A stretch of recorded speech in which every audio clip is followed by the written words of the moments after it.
friends, welcome to Abhivakti India's future classroom. And in today's episode, we will see how to solve the questions given on the comprehension or the passage. So here is the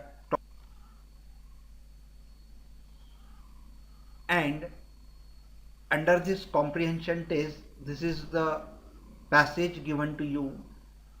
Let us read the passage and try to understand the meaning of each sentence and the meaning of the difficult words. So I read the passage. No, this is not a piece on family planning or a plea to produce children. लेखक कहता चाहता है कि इस passage में family planning की कोई भी बात नहीं की है, न तो बच्चे पैदा करने की कोई दलील की है। अब ऑथर यह क्यों कह रहा है? जब यह इस पैसेज में नहीं है तो फिर कहने की क्या ज़रूरत है? तो अगला सेंटेंस देखिए, it is about conceiving ideas. What do you mean by conceive? Conceive का मतलब होता है गर्भवती होना या प्रकट करना, परंतु ज़्यादातर हम यही जानते हैं कि कंसीव का मतलब होता है गर्भवती होना। तो इस वर्ड के तरफ देखकर यह मत समझ जाना कि इस पैसेज में फैमिली प्लानिंग के बारे में बातें की है या बच्चों को जन्म देने की दलील की है। यहाँ वाक्य है, it is about conceiving ideas. To conceive ideas, इसका मतलब होता है कि नए विचारों को जन्म देना। तो टू कंसीव आइडियाज़, नए विचारों को जन्म देना। Make in India has become catch phrase. Make in India यह भी एक ऐसा ही नया विचार है और यह नया विचार होने के कारण it has become a catch phrase. Catch phrase का मतलब है सूत्रवाक्य या तकिया कलाम। तो मेक इन इंडिया यह आजकल एक तकिया कलाम बन चुका है। The government is trying to put in place policies that will energize manufacturing and encourage investment in new production. Government is trying, government यह प्रयास कर रहा है कि कुछ ऐसी पॉलिसीज लाई जाए जो मैन्युफैक्चरिंग को ऊर्जा प्रदान करे और नए नए इन्वेस्टमेंट को एनकरेज करे, यानी नए नए इन्वेस्टमेंट को बढ़ावा दे। ऐसे पॉलिसीज लाने का विचार और प्रयत्न सरकार कर रही है। जब भी हम एग्ज़ाम की दृष्टिकोण से पैसेज पढ़ते हैं तो यह बात ध्यान में रखिए कि हरदम कीवर्ड्स की ओर ध्यान देना चाहिए। अब इसमें कीवर्ड्स क्या है? तो मेक इन इंडिया यह कीवर्ड्स है और government is trying to place policies that will energise manufacturing and encourage investment. तो इसमें कीवर्ड्स यही है, make in India, energise manufacturing and encourage investment. यानी इतने प्यारा में इतना ही मतलब है कि गवर्नमेंट ऐसे प्रयासों में है कि जिसके कारण मैन्युफैक्चरिंग को ऊर्जा प्राप्त हो और इन्वेस्टमेंट को बढ़ावा मिल जाए।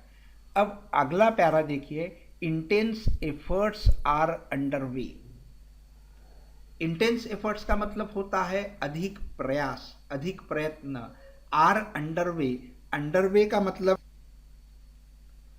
प्रक्रिया में जारी, यानी इंटेंस एफर्ट्स यानी अधिक प्रयत्न जारी है। किसके लिए जारी है? To reduce delays and cut through red tape.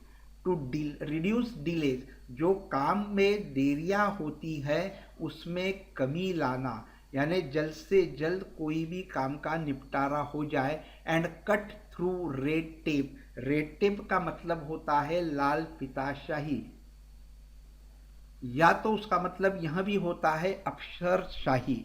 तो इस अफसरशाही में या तो लाल फीताशाही में या तो दफ्तरशाही में ऐसा होता है कि जब हम कोई अर्जी एक टेबल पे देते हैं तो वहाँ से वो पास होके दूसरे टेबल पे जाती है, दूसरे टेबल से तीसरे टेबल पे जाती है, फिर तीसरे से चौथे टेबल पे जाती है, फिर वहाँ से कुछ क्वेरी निकलती है, फिर वो पहले टेबल पे आती है। ऐसा करते करते कई दिन निकल जाते हैं और उसके बाद वह काम पूरा होता है। इसलिए सरकार यह चाहती है कि ऐसे प्रयास किए जाए कि जिसके कारण किसी भी काम में कम से कम देरी लगे और यह रेड टेपिज्म की जो बात होती है यह खत्म हो जाए।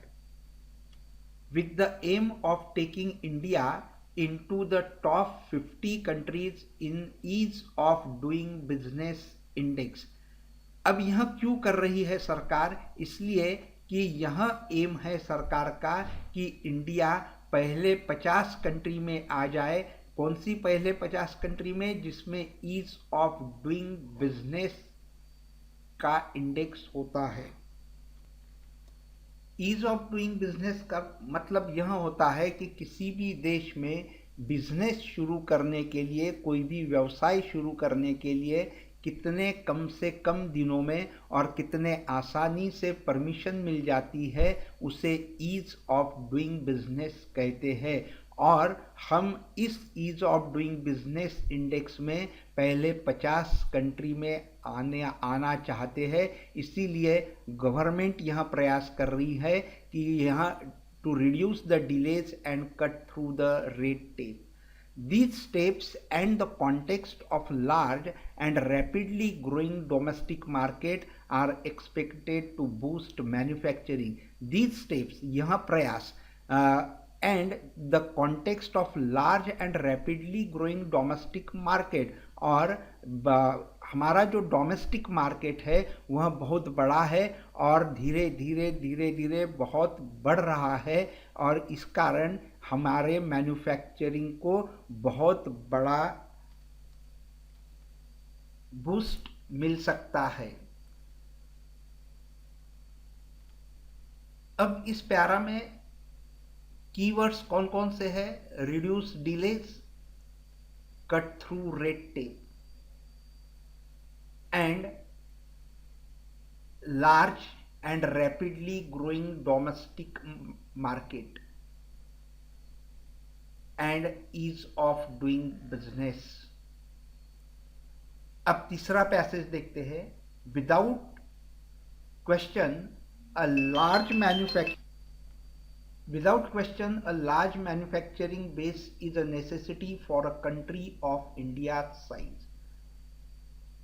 एक लार्ज मैन्युफैक्चरिंग बेस बहुत ज़रूरी होता है किसी भी बड़े साइज के कंट्री को, जैसे कि इंडिया है, और इंडिया जैसे कंट्री को लार्ज मैन्युफैक्चरिंग बेस की अत्यंत आवश्यकता होती है। However, expecting manufacturing to create large scale employment on an ongoing basis is a mirage। यहाँ मिराज शब्द का अर्थ है कि मृगजल, धोखा, मरीचिका। Expecting manufacturing to create a large scale employment on an ongoing basis is a mirage. लेखक कहता है कि मैन्युफैक्चरिंग ये लार्ज स्केल पे एम्प्लॉयमेंट बनाएगा, इसकी आशा करना यह एक मिराज की तरह या तो मृगजल की तरह होगा। First, given the inherent inefficiencies. Inherent का मतलब है जन्मजात, पैदाइशी या बुनियादी। First, given the inherent inefficiency of India's infrastructure and it's cost structure. Bharat की जो पैदाइशी इनएफिशिएंसी है यानी कमियां है, काय में की? तो इंफ्रास्ट्रक्चर में की, जिसके कारण हमारे सामने बहुत से प्रॉब्लम्स निर्माण होते हैं और जिसके कारण कॉस्ट स्ट्रक्चर भी महंगा होता है। The country will not really be competitive for mass produced low and products. और इसलिए जिन देशों के लो एंड प्रोडक्ट्स होते हैं, जिसके सस्ते में प्रोडक्ट्स बनते हैं, उनसे कॉम्पीट करना हमारे लिए बहुत कठिन होगा। Second, the rapid automation of industry. दूसरी बात यह है कि the rapid automation of industry में आजकल सब कुछ ज़्यादा से ज़्यादा बातें ऑटोमेटिकली होती है, यानी मशीनों के ज़रिए होती है, एडेड बाय न्यू टेक्नोलॉजी, जिसमें नई नई टेक्नोलॉजी का उपयोग किया होता है, जिसके कारण कॉस्ट तो कम होती है लेकिन will rapidly eliminate job. Eliminate का मतलब होता है दूर करना, हटाना। जॉब्स को बहुत जल्दी से कम कर देने के चांसेस है, specially skilled and semi skilled ones. यानी स्किल्ड और सेमी स्किल्ड जो वर्कर्स होते हैं उनके एम्प्लॉयमेंट में बहुत कमी आ जाएगी because of rapid automation of industry aided by new technology and its lower cost। और वह सस्ते में गिरता है, इसीलिए वह जॉब्स कम हो जाएंगे। Therefore, while manufacturing needs to be promoted for other reasons, mass job creation is far more likely in the services sector।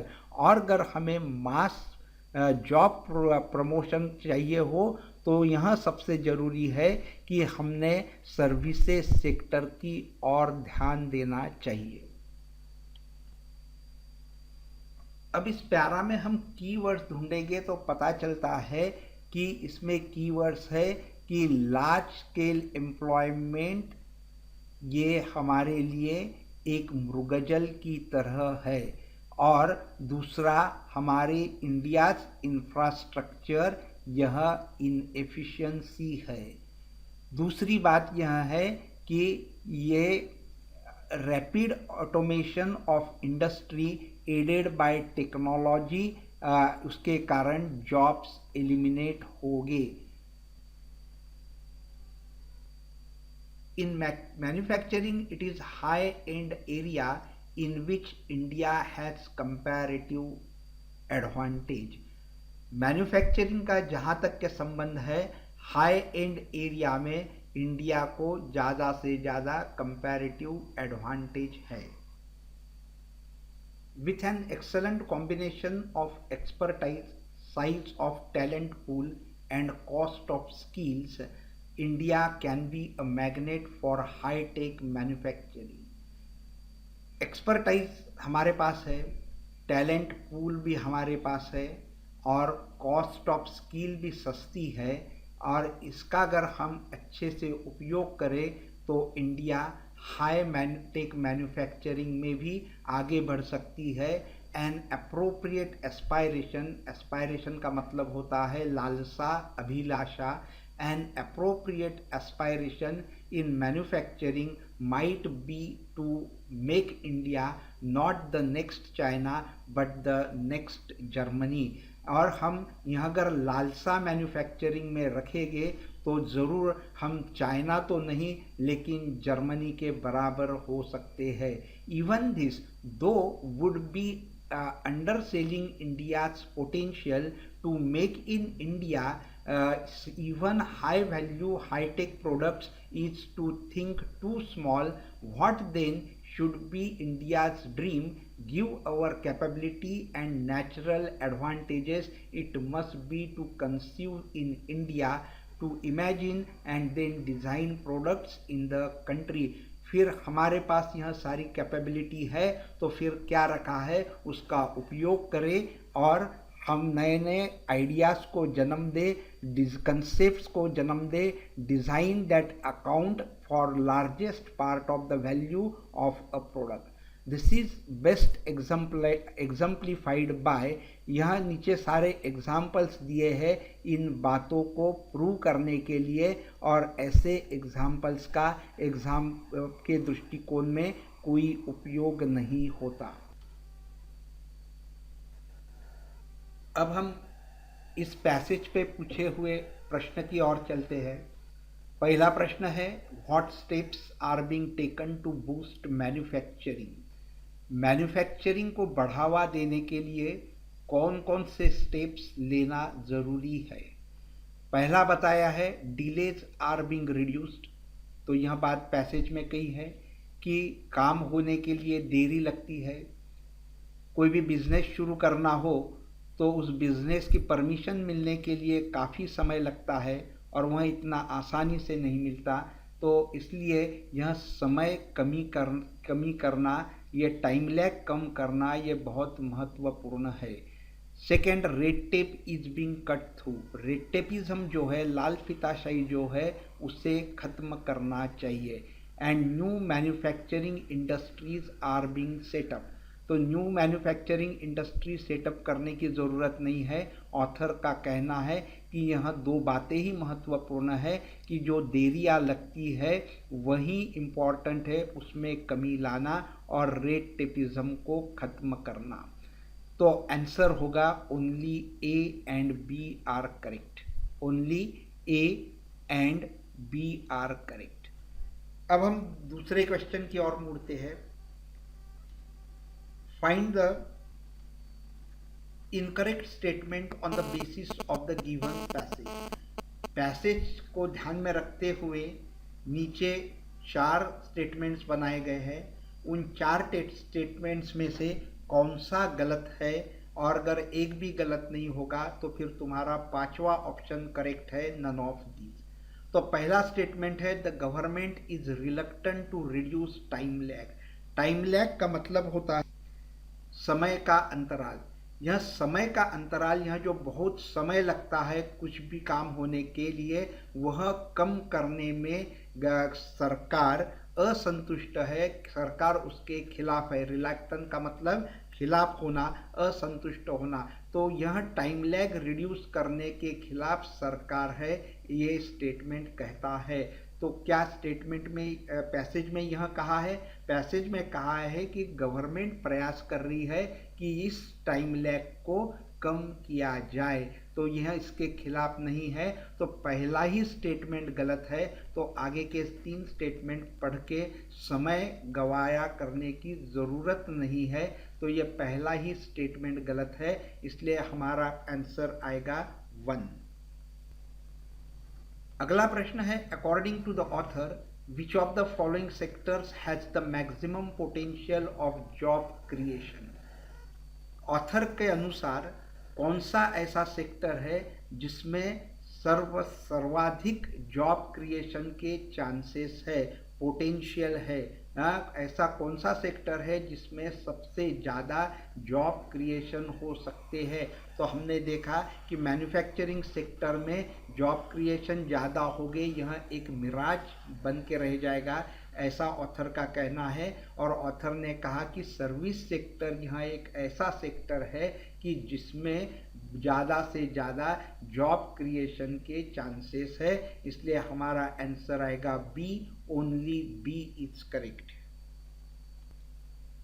और इसलिए correct answer is only B. अगला प्रश्न है what will be the impact of rapid automation of industry aided by new technology and its lower costs। New technology और automation of industry, इसके कारण क्या impact हो सकता है? ऑटोमेशन ऑफ इंडस्ट्री जो न्यू टेक्नोलॉजी से एडेड है और जिसकी कॉस्ट बहुत कम होती है, उसका क्या इम्पैक्ट हो सकता है? तो हमने देखा कि इस कारण जॉब्स कम होने के चांसेस है। ऑथर का कहना है कि इससे स्किल्ड और अनस्किल्ड जॉब्स में कमी होगी। तो जब हम पैसेज पढ़ते हैं, तो जब यह कीवर्ड्स हमारे माइंड में रखते हैं तो आंसर को ढूंढना कठिन नहीं जाता। It will rapidly eliminate jobs, तो वो क्या होगा, इसके कारण से जॉब्स में बहुत कमी आएगी, और इसलिए यह थर्ड ऑप्शन करेक्ट होगा, it will rapidly eliminate jobs. अगला प्रश्न है what is the author's main objective in writing this passage. यह पैसेज लिखने में ऑथर का ऑब्जेक्टिव मतलब उद्देश्य क्या है? तो पहला उद्देश्य दिया the India is a country of cheap labour force. तो चीप लेबर फोर्स यह उसका उद्देश्य नहीं है। Make in India is just a political gimmick, यह भी उसका उद्देश्य नहीं है। That it is difficult for India to become China और जर्मनी, यह भी नहीं है क्योंकि हम चाइना या जर्मनी के बराबरी में आ सकते हैं, यह ऑथर का कहना है। That idea is more powerful than all other things in the industry, यह सबसे ज़्यादा महत्वपूर्ण है। आइडिया विचार, विचारों को जन्म दो, विचारों को, नए नए विचारों को जन्म देना, यह इंडस्ट्री में अधिक से अधिक ज़्यादा पावरफुल है। चलिए अब अगले प्रश्न की ओर मुड़ते हैं। डायरेक्शंस है, चूज द वर्ड और group of words which is most similar in meaning to the word और group of words printed in bold as used in the passage. पहला शब्द है कंसीविंग, हमें इसका मोस्ट सिमिलर वर्ड देखना है। यहाँ 5 ऑप्शंस दिए हैं, इन 5 ऑप्शन में से कौन सा ऑप्शन कंसीविंग के साथ मोस्ट सिमिलर है। यहाँ कंसीविंग का मतलब होता है सोचना या समझना।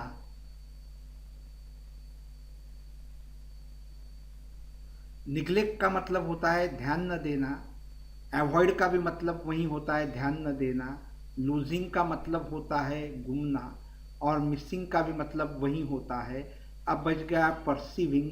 परसीविंग का मतलब होता है जानना या तो अर्थ लगाना।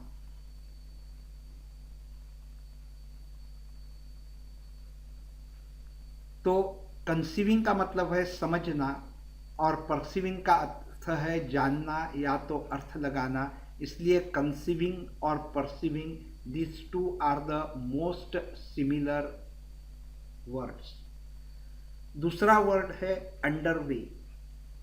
अंडरवे का मतलब होता है जारी, जो काम जारी होता है, चालू रहता है, उसे हम कहते हैं कि द वर्क इज अंडरवे। तो यहाँ पे अंडरवे का मतलब होता है ऑनगोइंग। ऑनगोइंग यानी जो कंटिन्यू जारी है उसे हम कहते हैं ऑनगोइंग, इसलिए अंडरवे का समानार्थी शब्द है ऑनगोइंग। तीसरा शब्द है एलिमिनेट। एलिमिनेट का मतलब होता है निकालना। ऐड का मतलब है जोड़ना। एक्सेप्ट का मतलब है टू एक्सेप्ट करना। बिगिन का मतलब होता है शुरुआत करना। अप्रूव का मतलब भी होता है एक्सेप्ट, और थ्रो आउट का मतलब है निकाल कर फेंकना, यानी ही इसका मतलब निकालना होता है। तो एलिमिनेट का मोस्ट सिमिलर वर्ड हो जाएगा throw out. Friends, I hope you must have enjoyed this video. दोस्तों, आशा करता हूँ कि आपको यह एपिसोड पसंद आया होगा। And if you have liked it, share it with your friends so that they too will get connected with me, and subscribe to the channel so that you will get all updates right into your mailbox.